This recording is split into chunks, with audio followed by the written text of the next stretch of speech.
So good morning everyone. I welcome you all to Saurabh Pandey UPSC YouTube channel के अंदर. If you are preparing for civil service examination, इस channel से आप ज़रूर से जुड़ें.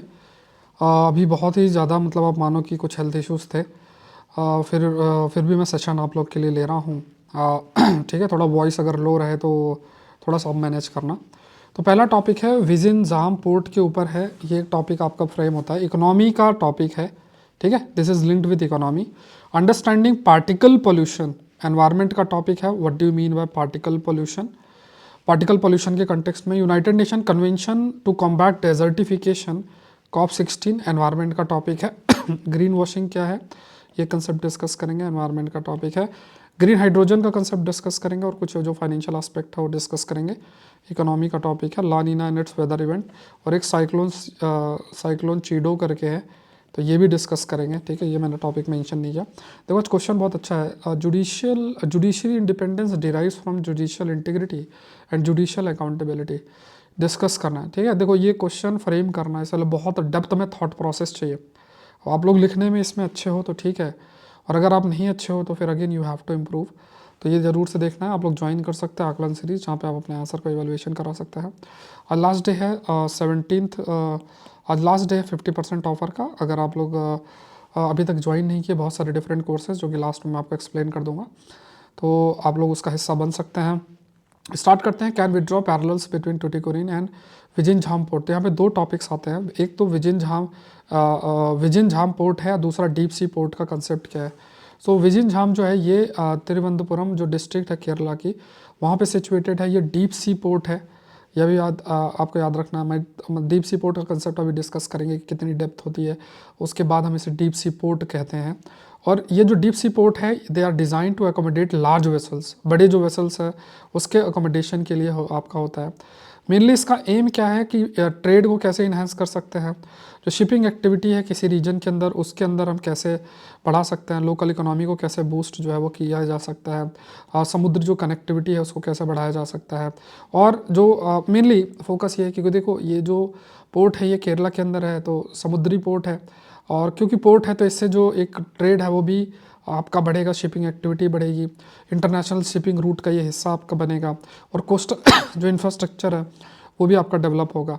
तो डीप वाटर जो पोर्ट है क्या होता है, यहाँ पे आपको याद रखना है, ये थोड़ा सा कंसेप्ट याद रखना है कि जो रेगुलर पोर्ट्स होते हैं उनकी जो यूजुअली डेप्थ अगर देखा जाए तो 20 फीट या उससे कम होती है. वहीं अगर आप डीप वाटर पोर्ट की बात करो, ये पोर्ट बेसिकली एटलीस्ट 45 फीट के आसपास आपका होता है. ये जो पोर्ट है have a depth of at least 45 feet compare to the regular port which are usually 20 feet और लेस. 20 फीट या उससे रेगुलर पोर्ट्स जो है वो 20 फीट या उससे कम होते हैं. और जो आपका जो पोर्ट्स हैं जिनकी डेप्थ लगभग 45 फीट के आसपास आपकी होती है, तो उसे हम डीप वाटर पोर्ट्स जो है वो कहते हैं. तो यहाँ पे क्या है, क्यूब्ड विथ एडवांस फैसिलिटी, जिसमें बड़े बड़े जैसे क्रेन्स होते हैं, स्टोरेज एरियाज होते हैं, ट्रांसपोर्टेशन की सुविधा रहती है, स्टोरेज का रहता है, इसमें काफ़ी सारी रहता है. तो यहाँ पे जैसे कुछ एग्जांपल्स आपको याद रखना है जो डीप सी पोर्ट के कंटेक्स्ट में. एक तो विजिन झाम पोर्ट है, एक कृष्णपट्टम पोर्ट है, एक वाधवन पोर्ट जो कि महाराष्ट्र के अंदर आपका लोकेटेड है. कमेंट सेक्शन में बताओ कृष्णपट्टम पोर्ट और कृष्णपट्टम पोर्ट जो है वो कहाँ पे लोकेटेड है. नेक्स्ट देखते हैं, ये एक एनवायरनमेंट का बहुत ही महत्वपूर्ण टॉपिक आपके लिए निकल कर आता है. इसको देखते हैं, अंडरस्टैंडिंग द पार्टिकल पोल्यूशन. अब इसमें देखो एक कंसेप्ट जो आपको देखना है कि जो पार्टिकल पोल्यूशन है, पार्टिकल पोल्यूशन जैसे pollution, I hope you all are aware कि जैसे जो हवा है उसकी कंपोजिशन, जो फिजिकल, केमिकल, बायोलॉजिकल कंपोजिशन में चेंजेस होगा, बदलाव होगा, तो वो पॉल्यूशन का एक हिस्सा बन जाता है.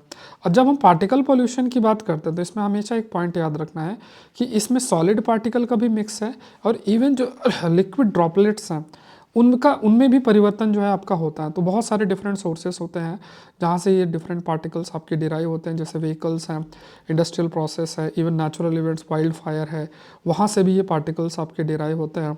और फिर उसके बाद वी कैन से कि लाइक है ना, it's mix of solid particles, liquid droplets, and फिर वो आपके एयर के अंदर आपके प्रेजेंट होते हैं. ठीक है, सॉलिड पार्टिकल्स हैं या लिक्विड ड्रॉपलेट्स की अगर हम बात करें, प्रेजेंट होता है. और इसे जो कंपोजिशन है, that composition changes. Particular matters का अगर आप क्लासिफिकेशन करोगे तो जैसे एक PM10 2.5 और PM 2.5 है. तो इसमें जैसे अगर if you see about PM10 की, अगर if you talk about PM10 की अगर हम स्पेसिफिकली बात करें तो इसका जो डायमीटर है दैट इज़ अराउंड 2.5, और है ना डायमीटर जो है 2.5 से 10 माइक्रोमीटर्स है। तो लंग्स को पेनिट्रेट कर सकता है, जनरली इतना हार्मफुल नहीं होते हैं।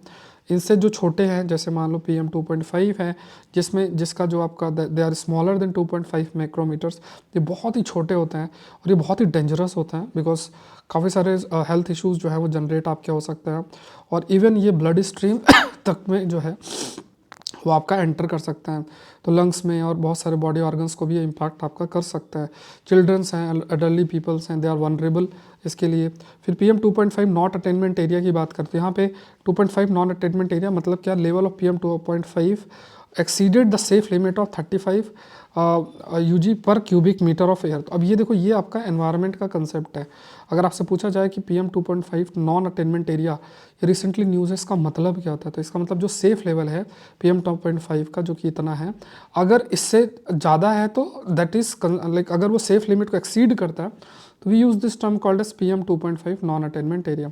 इसके जो सोर्सेस हैं PM2.5 पोल्यूशन की अगर हम बात करें तो वुड स्टोव्स हैं, बर्निंग डिस्टिल्स फ्यूल ऑयल है, इंडस्ट्रियल एक्टिविटीज़, ऑटोमोबाइल की अगर बात करें, रोल की अगर बात करें तो इसमें जैसे टेम्परेचर की भी बात की, जो टेम्परेचर है जैसे कोल्ड वेदर भी इसको अफेक्ट आपका करता है। अगर टेम्परेचर जैसे -35 डिग्री सेल्सियस है तो इससे जो केमिस्ट्री है, मतलब जो केमिकल कंपोजिशन है PM2.5 का, उसमें चेंज होता है, बदलाव होता है। ये भी प्रीलिम्स के लिए इंपॉर्टेंट फैक्ट यहाँ पे आपके लिए बन सकता है। मतलब ये लेस एसिडिक होगा और इससे जो प्रोडक्शन है that is going to increase, मतलब इससे क्या होगा कि PM2.5 जो है लेस एसिडिक हो जाएगा, और जो प्रोडक्शन है एक और पॉल्यूटेंट का जिसे हम कहते हैं हाइड्रोक्सी मीथेन सल्फोनेट, तो ये एक हार्मफुल कंपोनेंट है, उसका प्रोडक्शन भी इंक्रीज होता है। सो मीथेन जो सल्फोनेट फॉर्मेशन है, इसमें अगर इसको बनने की बात करते हैं तो इसमें फॉर्मोहाल्डिहाइड और सल्फर डाइऑक्साइड मिलकर इसको बनाते हैं in the presence of liquid water. तो यहाँ पे आपको ध्यान में रखना है कि फॉर्महाल्डिहाइड और सल्फर डाइऑक्साइड SO2 की जिससे बात की जाती है, और फॉर्महाल्डिहाइड, ठीक है।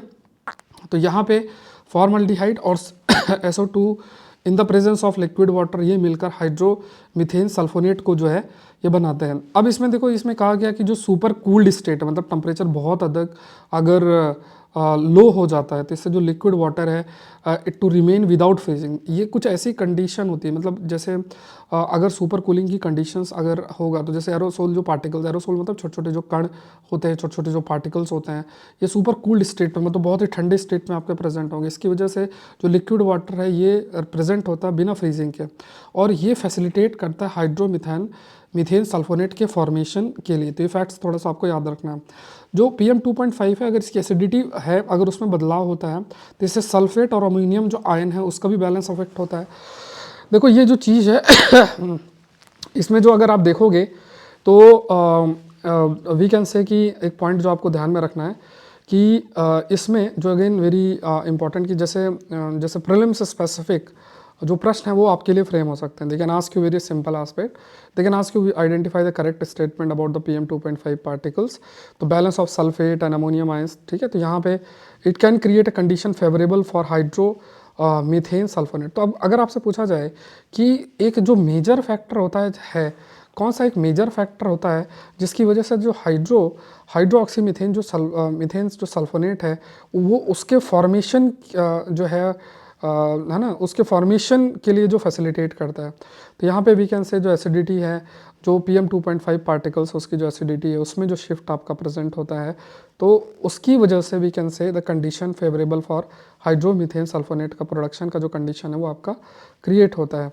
अब यहाँ पे कोल्ड रीजन में ये फेवर करेगा। ग्लोबल साउथ की बात करें, मतलब जो खास तौर से डेवलपिंग जो देश हैं वहाँ पे like relevance to the global south is limited except for high altitude areas like Andes और हिमालयास, मतलब मेनली जो ठंडे इलाके हैं वहाँ पे देयर इज़ हाई पॉसिबिलिटी कि ये जो कंपोनेंट है जो अभी हमने देखा हाइड्रोमीथेन सल्फोनेट का, ये फॉर्मेशन हो सकता है मेनली क्योंकि तो कोल्ड टेम्परेचर चाहिए तो हो सकता है हाई एल्टीट्यूड एरिया जो हिमालयन रीजन है वहाँ पे इन पार्टिकल्स का जो प्रेजेंस रहे, और जो PM2.5 पार्टिकल्स में बदलाव हो रहा है उससे हाइड्रोमीथेन सल्फोनेट का फॉर्मेशन आपका होगा। नेक्स्ट देखते हैं कॉप 16। देखो ये कई बार ये शब्द आप लोग सुनते रहते हो, कॉप 16, कॉप 29। इसका देखो क्या होता है कि बहुत सारे लेवल पे कॉन्फ्रेंस ऑफ पार्टीज, मतलब अलग अलग कन्वेंशन है एनवायरनमेंट से रिलेटेड, क्लाइमेट चेंज और बायोडाइवर्सिटी, ऐसे बहुत सारे ऐसे कन्वेंशंस हैं। तो जिन देशों ने उसको साइन और रेटिफाई आपका किया हुआ है, साइन और रेटिफाई जिन्होंने आपका किया हुआ है, आप कह सकते हो कि वी कैन से कि जो साइन, जिन्होंने साइन और रेटिफाई आपका किया हुआ है, उनकी मीटिंग होती है। तो डेजर्टिफिकेशन के कंटेक्स्ट में एक जो कन्वेंशन है उसकी मीटिंग आपकी हुई थी। तो 196 कंट्रीज और European union they have gathered for 12 days, और उन्होंने डिस्कस किया कहाँ पे, तो रियाद में। अब देखो इसमें क्या है, जो पॉइंट हमें ध्यान में रखना, पहली चीज़ तो देखना है कि कॉम्बैट जो United Nation convention to combat desertification है वो कहाँ हुआ, रियाद के अंदर आपका हुआ। और इसमें मेनली देखना है कि जैसे सूखा कैसे स्प्रेड हो रहा है, डेजर्टिफिकेशन मतलब ड्रॉट लाइक कंडीशन जो स्प्रेड आपकी हो रही है। तो यहाँ पे लाइक जो जैसे सेक्रेटरी हैं उन्होंने कहा है कि अभी एनवायरमेंटल डिज़ास्टर को अगर हमें दूर करना तो हमें कुछ ना कुछ कदम उठाने पड़ेंगे। अभी ये भी कहा गया लास्ट में कि कुछ ना कुछ मोर टाइम की ज़रूरत होगी, तभी किसी एक बेस्ट जो वे फॉरवर्ड की तरफ हम प्रोसीड जो है कर सकते हैं। तो इसकी जो कॉप 17 मीटिंग है वो मंगोलिया के अंदर 2026 में होगी, और उसमें कुछ ना कुछ जो फाइनलाइज है वो किया जाएगा। तो इसमें एक इन्फॉर्मेशन जो आपके पास होनी चाहिए वो ये है कि यूनाइटेड नेशन कन्वेंशन जो डेजर्टिफिकेशन के कंटेक्स्ट में है वो कहाँ पे हुई थी, 16th और 17th कब आपकी शेड्यूल्ड। अभी जो एम्फोसाइज किया गया जैसे 1.5 बिलियन हेक्टेयर ऑफ लैंड का रेस्टोरेशन है, जैसे जहाँ भी डेजर्टिफिकेशन और ये सब हो रहा है, तो जब डेजर्ट लाइक कंडीशंस जो स्प्रेड आपकी हो रही हैं, तो वहाँ पे क्या है कि 1.5 बिलियन जो हेक्टेयर ऑफ लैंड है उसको रिस्टोर करने की ज़रूरत है। और यहाँ पे लाइक इसके लिए बहुत सारा इन्वेस्टमेंट की ज़रूरत है, $2.6 ट्रिलियन ग्लोबल इन्वेस्टमेंट की ज़रूरत है। नेशनल गवर्नमेंट्स को अपने बजट को भी थोड़ा सा देखना पड़ेगा, प्लस कुछ सब्सिडीज़ प्रोवाइड करनी पड़ेगी टू सपोर्ट फार्मर्स, जिससे कि लैंड मैनेजमेंट प्रॉपर हो सके। क्योंकि अगर आप प्रॉपर लैंड मैनेजमेंट नहीं करते हो तो it can result into desertification like conditions की तरफ ये आपका हो सकता है। तो यहाँ पे ये चीज़ हाईलाइट की गई है कि अगर हमने प्रॉपर लैंड मैनेजमेंट नहीं किया है और अगर हमें इन्वायरमेंट डिज़ास्टर से बचना है तो हमें प्रॉपर लैंड मैनेजमेंट तो करना ही है, प्लस कुछ सस्टेनेबल लैंड मैनेजमेंट प्रैक्टिसेस जो हैं वो हमें लेकर आनी है। ठीक है, ये चीज़ जो है इसके अंदर आपकी हाईलाइट की गई। थोड़ा मुझे बता देना, वॉइस में थोड़ा लोनेस हो सकती है बिकॉज थोड़ा सा हेल्थ इश्यूज़ हैं, पर ठीक है, आपका सेशन जो है वो हो रहा है। नेक्स्ट देखते हैं, यहाँ से एक टॉपिक निकल कर आता है, that is green washing. Green washing का कंसेप्ट क्या होता है, देखो आजकल एक टेंडेंसी होती है कि कोई भी प्रोडक्ट है उसको बहुत ही एनवायरनमेंट फ्रेंडली दिखाने की कोशिश की जाती है। तो इससे क्या होता है कि जैसे कि जो कंज्यूमर वो अट्रैक्ट होता है। तो ये जो अप्रोच है इसको ग्रीन वॉशिंग जो है बोलते हैं, क्योंकि देखो लोग धीरे धीरे जो इकोलॉजी है उसके प्रति कॉन्शियसनेस उनका बढ़ता जा रहा है। तो इससे क्या है कि लोग मतलब सबको पता है, जो बड़ी बड़ी companies they are aware about कि लोग जो है इकोलॉजिकल कॉन्शियसनेस के प्रति काफ़ी अधिक अवेयर है। तो यहाँ पे जो ग्रीन मार्केटिंग है, ग्रीन मार्केटिंग को प्रमोट करने की बात आपकी की जा रही है। तो इसमें कहा गया जैसे कई बार मतलब ये ग्रीन वॉशिंग बहुत अधिक बढ़ती जा रही है बहुत सारे ऐसे प्रोडक्ट में जो कि भले इको फ्रेंडली ना हो, नेचुरल ना हो, उसके बाद भी we can say green marketing उनकी की जाती है। बोला जाता है कि देखो ये एनवायरनमेंट फ्रेंडली हम कदम जो है वो उठा रहे हैं। ठीक है, तो ये एक मैटर ऑफ कंसर्न है। इससे मेनली से होता क्या है कि जो जेन्युइन प्रोडक्ट है, सपोज़ करो जो जेन्युइन प्रोडक्ट है जिन्होंने कुछ पहले से स्टेप्स ले रखे हैं एनवायरनमेंट कंसिडरेशन में, तो उन पर भी लोगों का ट्रस्ट जो है वो जाता है। सेशन को आप लोग लाइक ज़रूर से करना। ठीक है, ग्रीन हाइड्रोजन की बात करें, ग्रीन हाइड्रोजन क्या है ज़रूर से कमेंट सेक्शन में आप बताना है। तो इंडिया जो है बेसिकली हम लोग नेट जीरो एमिशन की तरफ जाना चाहते हैं, मतलब जो कार्बन एमिशन है, कार्बन एमिशन की बात करें और कार्बन एब्जॉर्प्शन हम इक्विवेलेंट करना चाहते हैं बाय 2070। एंड इसके कंटेक्स्ट में देखा जाए 5 million metric tonne of green hydrogen annually by 2030, इतना हमें जो है प्रोड्यूस करना है। अब यहाँ पे देखो हम लोग जैसे we want to go like move towards renewable source of energy, net zero emission तक हम रीच करना चाहते हैं बाय 2017। प्रोडक्शन जो है 5 million metric tonne of green hydrogen annually हम करना चाहते हैं बाय 2030। और ये भी आपका हाईलाइट किया गया है, जो pathway to this ambitious goal is fraught with economic challenges. तो यहाँ पे बहुत सारी चीज़ों को ध्यान में रखना है, लाइक जो हाईलाइट आपका किया गया है कि यहाँ पे ऐसा नहीं कि ठीक है हम करना चाहते हैं, बट हमें देखना पड़ेगा कि हम अपने टारगेट को कैसे मीट करते हैं। अभी जिस तरीके से हम जा रहे हैं, हम 10% का टारगेट ही रीच कर सकते हैं। तो मेनली हमें चाहिए लाइक काफ़ी इन्वेस्टमेंट की जो लाइक पैसे की जरूरत है, $5.30 से लेके $6.70 पर केजी की ज़रूरत है। ट्रेडिशनल ग्रे और ब्लू हाइड्रोजन की बात करें उसमें लगभग $1.9 और से लेके $2.4 पर केजी की ज़रूरत होगी। तो क्योंकि बहुत ज़्यादा इकोनॉमिक डिस्पैरिटी आपकी एग्जिस्ट करती है, प्रोडक्शन हम कैसे करेंगे, कॉस्टली बहुत है प्रोडक्शन, तो इसको देखते हुए हम ग्रीन हाइड्रोजन को आगे कैसे लेकर जा सकते हैं। फिर इकोनॉमिक बैरियर भी एक है, कई प्रकार के इकोनॉमिक बैरियर्स भी है ग्रीन हाइड्रोजन के कंटेक्स्ट में अगर देखा जाए तो। इकोनॉमिक्स की अगर बात करें तो यहाँ पे कई सारे इकोनॉमिक बैरियर्स हैं, जैसे जो वेटेड एवरेज कॉस्ट की अगर बात करें तो वो भी काफ़ी है, लाइक है ना, मेनली जो कॉस्ट है वो कॉस्ट भी बढ़ रही है। अब जैसे जैसे आप ग्रीन हाइड्रोजन को ही लो तो ग्रीन हाइड्रोजन में क्या होता है, जो वाटर है वाटर को ब्रेक डाउन किया जाता है और इसी वाटर से ही जो हाइड्रोजन है, वी कैन टॉक अबाउट, जो हाइड्रोजन है वो आपका निकल कर आता है। और इसी हाइड्रोजन को जहाँ पे आप जो एक्सट्रैक्शन का प्रोसेस है उसमें जब आप रिन्यूएबल एनर्जी का यूज़ करते हो तो उसे हम ग्रीन हाइड्रोजन जो है वो कहते हैं। तो जो भी इलेक्ट्रोलाइज़र का कॉस्ट है वो भी बढ़ रहा है ना, तो कितना बढ़ रहा है वो तो इतना याद नहीं रहेगा, बट कई सारे जो सिस्टम्स आपको चाहिए है ना, जैसे वाटर का ब्रेक डाउन करना है और उस पूरे प्रोसेस में आपको जो इलेक्ट्रोलाइसिस का प्रोसेस है और इलेक्ट्रोलाइज़र की ज़रूरत है, तो इलेक्ट्रोलाइज़र का भी जो कॉस्ट है वो भी आपका बढ़ रहा है। तो इसको दूर करने के लिए हमें एक प्रॉपर पॉलिसी की ज़रूरत पड़ेगी, पॉलिसी फ्रेमवर्क की ज़रूरत होगी। जो फाइनेंशियल प्रोडक्ट है उसे हम फाइनेंसिंग मतलब कैसे हम उसको फाइनेंस करेंगे, तो हम उसे सिर्फ ट्रेडिशनल मॉडल नहीं कर सकते हैं, हमें थोड़ा इनोवेटिव तरीका अपनाना पड़ेगा, इंटरनेशनल कोऑपरेशन, इंटरनेशनल कोलैबोरेशन की तरफ हमें जाना पड़ेगा।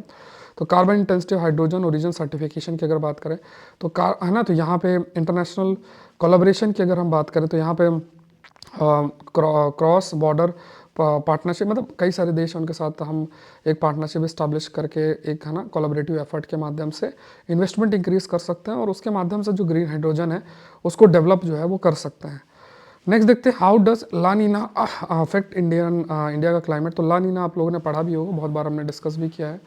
ला नीना का जो इवेंट आपका जनरली जो होता है, तो यहाँ पे जैसे फॉर एग्जांपल है ना, तो यहाँ पे ये जो ला नीना कंडीशन है ना, ला नीना कंडीशन है, यहाँ पानी ठंडा है, यहाँ पानी गर्म है, जो कि नॉर्मल सर्कुलेशन है वही ज़्यादा इंटेंसिफाई हो जाता है। यहाँ से ठंडा पानी नीचे से ऊपर की तरफ जाता है और ऊपर का थोड़ा हल्का गर्म पानी हवा जो ट्रेड विंड्स है उनके माध्यम से यहाँ रीच करता है। तो यहाँ वो पानी गर्म है तो इसलिए लो प्रेशर होता है, यहाँ पानी ठंडा इसलिए हाई प्रेशर होता है। हाई प्रेशर में हवाएं सेटल्ड होती हैं और उस कंसिड्रेशन में जैसे अटाकामा डेजर्ट और ये है सब, तो बारिश और ज़्यादा नहीं होती है। तो अगर ला नीना इवेंट की स्थिति बना रहता है और बहुत ज़्यादा इंटेंसिफाइड है तो इसका जो मॉइस्चर सप्लाई है वो बढ़ जाती है। जैसे इस पूरे रीजन में मॉइस्चर सप्लाई बढ़ जाएगी और ये हमारा जो एक तरीके से, क्योंकि देखो पानी गर्म है, इसका मतलब पानी इवापोरेट होगा, मॉइस्चर की अवेलेबिलिटी एटमॉस्फेयर में काफ़ी रहेगी। अगर बहुत ज़्यादा एटमॉस्फेयर के अंदर काफ़ी अधिक अगर सपोज़ करो गर्म पानी है और जो मॉइस्चर की अवेलेबिलिटी काफ़ी आपकी जो वाटर है, गर्म पानी है वो प्रेजेंट है और वो फिर इवापोरेट हो रहा है, मॉइस्चर की जो अवेलेबिलिटी है वो आपकी काफ़ी अधिक है एटमॉस्फेयर में, तो विंड के माध्यम से यही जो मॉइस्चर है ये हमारे मानसून को भी ऐड ऑन करेगा। तो मानसून के लिए भी कहीं ना कहीं हमें जो मॉइस्चर है वो मिलेगा। तो पॉजिटिव इम्पैक्ट ला नीना का हो सकता है। अगर ला नीना की स्थिति होती है तो उस केस में है ना, एक मैंने आपको कई बार पढ़ा है, इंडियन ओशन डाइपोल पॉजिटिव और ला नीना अगर दो चीज़ें अगर एक साथ होती हैं तो हमारा जो मानसून है वो बहुत पॉजिटिव होता है, मतलब बारिश बहुत अधिक होगी, फ्लड लाइक कंडीशंस जो हैं वो वो आपका रीच कर सकता है। तो इस पर देखो कई सारी स्टडी की जाती है कि है ना, ला नीना जो कंडीशंस हैं टिपिकली मानसून के दौरान होती हैं या प्री मानसून के टाइम होती है, कब होती हैं। एक ओशियनिक नीनो इंडेक्स जो है वो आपका देखा जाता है और इसमें जैसे मेनली देखा जाता है कि कुछ बदलाव है, लाइक 0.03 डिग्री सेल्सियस का टेम्परेचर बदलाव है। क्योंकि देखो थोड़ा बहुत भी अगर टेम्परेचर में अगर बदलाव होता है, कुछ चेंजेस जो है टेम्परेचर में होता है, इवन अगर देखा जाए ओशियनिक नीनो इंडेक्स के कंटेक्स्ट में देखा जाए तो -0.3 डिग्री सेल्सियस तक का अगर टेम्परेचर में बदलाव होगा अप्रॉक्सीमेटली, तो उस कंटेक्स्ट में भी वी कैन से कि ला नीना जैसे इवेंट्स जो हैं देखने को मिल सकते हैं, मतलब अगर बदलाव है। और अगर टेम्परेचर इंक्रीज होता है तो एल नीनो की स्थिति जो है वो आपका बन जाता है। तो मानसून के लिए मतलब बारिश ज़्यादा आपकी होगी, और इससे ज़्यादा मतलब अगर बहुत ज़्यादा अबव नॉर्मल रेनफॉल होगी तो हो सकता है कुछ क्रॉप्स के लिए ठीक हो, कुछ क्रॉप्स को नुकसान भी कर सकती है। और कई जगह ये भी हो सकता है कि कुछ ऐसी स्थिति होती है जैसे पार्ट ऑफ अफ्रीका है, तो वहाँ पे कुछ जगहों पे क्योंकि मॉइस्चर की शिफ्टिंग की वजह से कुछ ऐसी जगह पे ड्रॉट की स्थिति भी बन सकती है। अफ्रीका की बात अगर किया जाए, कई जगह है जहाँ पे इवन क्योंकि एटमॉस्फेयर आपस में जुड़े हुए हैं, अटलांटिक ओशन जैसी चीज़ें हैं, तो वहाँ पे इवन जो इस पर मैंने डिस्कशन भी किया था, तो अटलांटिक ओशन रीजन में इवन हरिकन एक्टिविटी जैसी स्थिति भी देखने को मिल सकती है। हरिकन एक ट्रॉपिकल साइक्लोन आपका है, तो यहाँ पे कई सारी स्टडी आपकी किया जाता है, ठीक है। तो ये पॉइंट आपको ध्यान में रखना है। तो इसमें potential decrease in extreme heat, rainfall आपका बढ़ेगा, ये है एक सबसे इंपॉर्टेंट रहता है। एल नीनो के इसका अपोजिट होगा, इसमें हीट वेव्स बहुत अधिक हो सकती है, सूखे की स्थिति बहुत अधिक हो सकती है, हमारा जो रेनफॉल है वो बिलो एवरेज हो सकता है अगर एल नीनो की स्थिति की अगर हम बात करते हैं, ठीक है। नेक्स्ट देखते हैं प्रोसीजर फॉर रिमूविंग जजेस, ठीक है। तो यहाँ पे आर्टिकल 124 और 217 जो कॉन्स्टिट्यूशन का है उसके तहत प्रोसीजर पूरा मेंशन्ड है, और उसमें जो कंडीशन दे रखा है प्रूव्ड मिसबिहेवियर और इनकैपेसिटी की बात की गई है।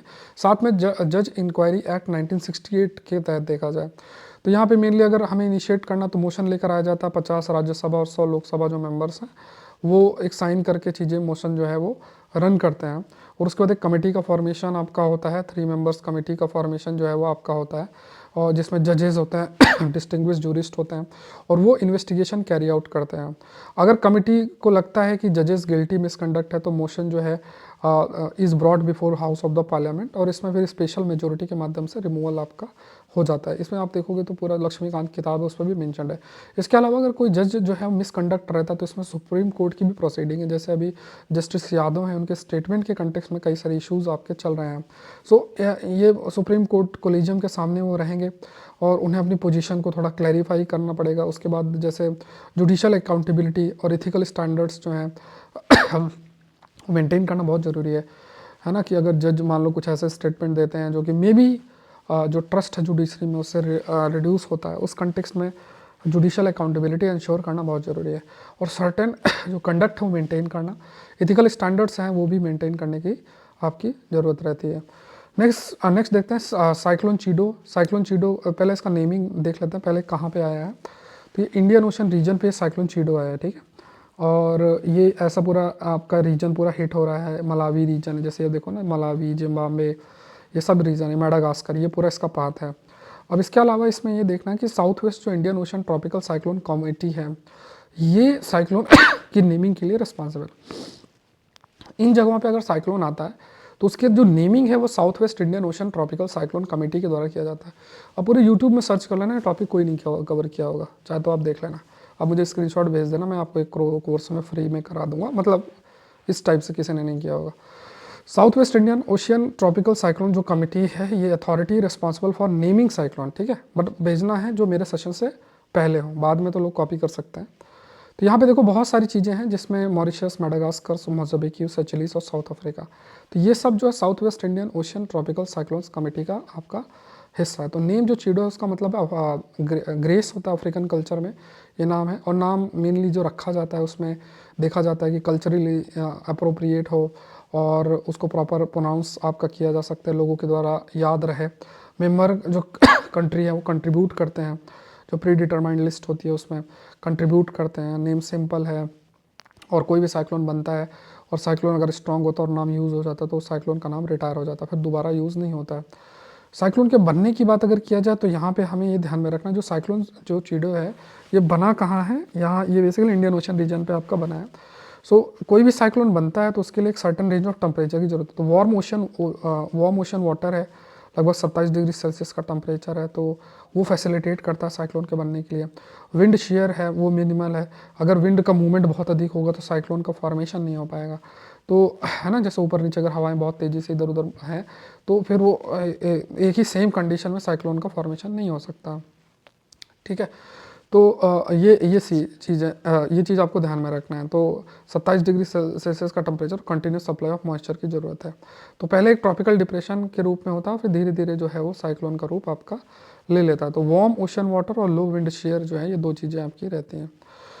नेमिंग प्रोसेस मैंने आपको बता दिया। नेक्स्ट देखते हैं मैपिंग का एक टॉपिक हो जाता है लटाकिया। उसके बाद ये जो है लटाकिया कोस्टल सिटी है सीरिया की, मेडिटेरियन सी रीजन में, मैप में दिखा देता हूँ। ये लटाकिया रीजन ये लोकेटेड है, ये मेडिटेरियन सी, ये टर्की है, ये सीरिया है, ये इदलिब है ना, हमा है, वेनियस है, ठीक है। तो ये आप रीड कर लेना। तो ये मेजर पोर्ट है लटाकिया, ये भी आपको ध्यान में रखना, ट्रेड और इन सब के लिए भी बहुत इंपॉर्टेंट है। 50% ऑफ के लिए आज जो है लास्ट डे है, 17th की बात अगर किया जाए, ठीक है।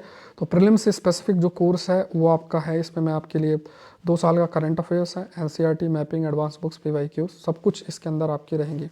मतलब इसे कंप्लीट कोर्स है। और अगर आप इसका हिस्सा नहीं बन रहे हो तो अगेन आप सोच सकते हो इसके बारे में। सक्सेस बैच है, तो इसका हिस्सा आपको ज़रूर से ज़रूर बनना है। लिंक डिस्क्रिप्शन बॉक्स में है, कोई क्वेरी तो आप इस नंबर पर मैसेज कर सकते हैं। ये 12th टेस्ट जो है इस नेक्स्ट मंडे को शेड्यूल्ड है, और इस पर मैं स्टडी मटेरियल आपके लिए नया जो है वो अपलोड कर दूंगा। बाकी एग्रीकल्चर ऑप्शनल जितने भी आप कोर्सेज देख रहे हो, इन सारे कोर्सेज के अंदर आकलन सीरीज़, एग्रीकल्चर ऑप्शनल, सब में आपका 50% ऑफ है, और उसका आज लास्ट डे है, तो आप हिस्सा बन सकते हैं। इंटरनेशनल रिलेशन, इथिक्स, इंटीग्रिटी, और ये है ना जैसे आकलन प्लस में आप अपने आंसर का इवेलुएशन करा सकते हैं। तो अभी मैं कॉपीज़ चेक कर रहा हूँ, थोड़ा सा लेट हुआ because of the health issues, but ठीक है, थोड़े समय में चीज़ें ठीक हो जाएंगी। ये आजकल थोड़ा सा मे भी ठंड बहुत ज़्यादा ही है, ठीक है। तो वो एक फैक्टर आपके लिए बन सकता है। तो यहाँ पे ये चीज़ें आपकी पूरी इवेलुएशन हो जाएगा। इसके अलावा आपको ज्वाइन करना है saurabpandey.upsc.com पे जा सकते हैं, सारे कोर्सेस, ऑल कोर्सेज पे आप क्लिक कर सकते हैं। कोई क्वेरी है तो इस नंबर पर आप मैसेज कर सकते हैं। तो ये है सौरभ पांडे CSE ऐप, आप डाउनलोड कर सकते हैं। और टेलीग्राम चैनल की अगर बात करें तो ये आपका टेलीग्राम चैनल है। तो ये टेलीग्राम चैनल पे आपको द हिंदू सेशन के PDF और ये सब मिलेगा। क्वेश्चन देख लो, बहुत बढ़िया क्वेश्चन है। Judiciary independence derives from judicial integrity and judicial accountability. 10 number पे लिखना, जरूर से जरूर लिखो, इट्स वेरी इंपॉर्टेंट। आप अपने आंसर सेंड कर सकते हैं Saurabh Pandey UPSC Telegram channel पे। कोई क्वेरी है तो इस नंबर को याद रखना, 9057921649, मैसेज करना है आपको। मिलते हैं नेक्स्ट सेशन में। Thank you everyone, thank you.